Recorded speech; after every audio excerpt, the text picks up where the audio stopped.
I've arrived.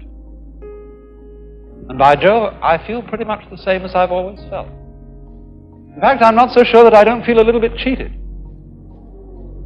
Because you see, you were fooled. You were always living for somewhere where you aren't.